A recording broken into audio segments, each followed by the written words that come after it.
So today we're reviewing this, the Roccat Vulcan TKL Pro mechanical keyboard. What this basically is a gamer mechanical keyboard, which is why we're reviewing it on ZXTech and not ZXMech, because that channel is for enthusiast keyboards and enthusiast keyboards only. But there are a couple things I definitely do like and dislike about this, so let's get into it. First thing, it's super light and thin without feeling cheap and flimsy. And that means it's great for bringing along portable and, if you want to bring it to a LAN, a tournament, to your friend's house, you can do that with this keyboard. It's really thin, it's really light, but despite this, it's still, not creaky or anything. It's got a solid brushed steel or aluminum backplate that gives it a lot of rigidity, so I have the confidence to slide it in my backpack and just have it there as a kind of sturdy, portable keyboard to bring to gaming events and whatsoever. Another thing I do like about this keyboard is its aesthetic. It looks kind of like a retro-futuristic laser typewriter. I don't know if you see it, but it gives me that vibe because the keycaps are these thin, floating, low-profile keycaps, and they're on these really long stems of switches, which make them stick out and poke out in your face like Mr. Krabs' eyeballs. And it gives off a typewriter feel, but because it's a modern keyboard, it's not exactly quite a typewriter, which I think looks really nice and really unique. In fact,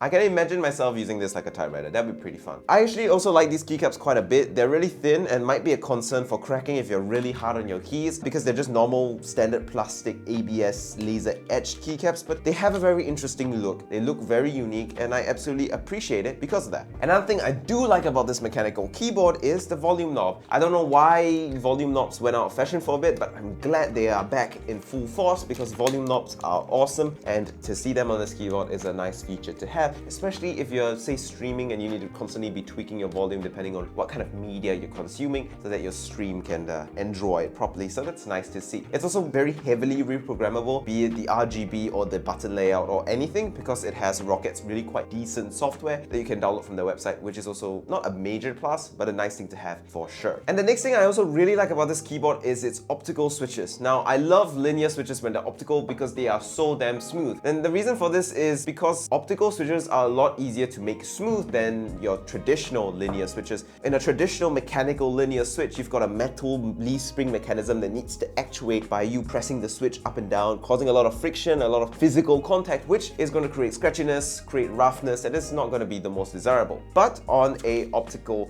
linear switch, it's just a laser light that you're trying to block with your switch keystroke. So as a result, it's a lot simpler to do. There's a lot less moving parts, a lot less friction, and because of that, you're going to end up with a smoother, nicer experience. Oh, and one more thing that I really do like about this keyboard is that it has these really nice rubber strips on the back of the keyboard, which give a lot of friction and actually make up a lot for the fact that it's a lightweight keyboard. In fact, it's one of the highest friction kind of keyboards I've ever experienced. One of the big problems with lightweight keyboards is that they have very little inertia, so you can just bump them off your table very, very easily, which is why a lot of people like heavy keyboards. But because it has so many thick, high friction rubber strips, once you put this on your desk, it's not really going to be going anywhere, which is, I think, a big bonus for gamers who don't want their setup to be shifting all the time. So it does make up for the fact that it's so light and thin, which is nice to see. There are, however, a couple things I don't like about this mechanical keyboard. Number one are the stabilizers. Now, it has patent pending Roccat stabilizer design, but honestly, there is really nothing particularly special about these stabilizers. They look different from your traditional stabilizers, but they are quite rattly. The backspace, enter and shift are quite nice, but the spacebar still has plenty of rattle and ticking to it, so it still feels not that great. But that's kind of expected with mainstream gaming keyboards. The stabilizers are not going to be particularly good.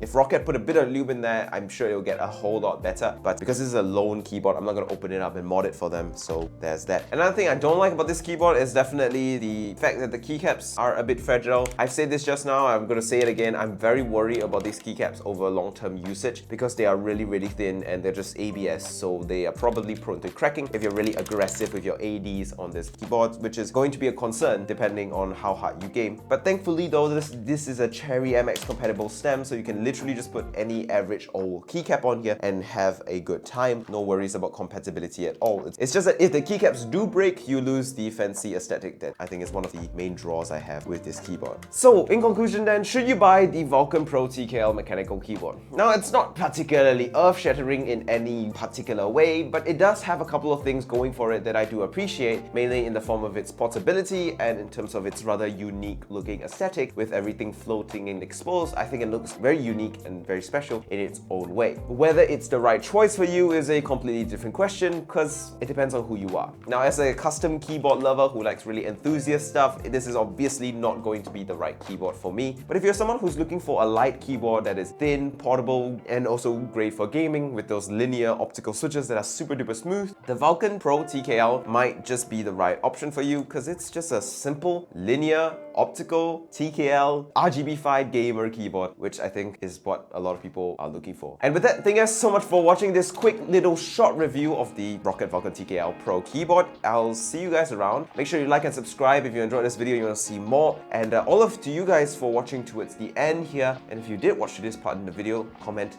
Roccat goes meow so I know you did. Anyway, goodbyes. See you guys around. See you.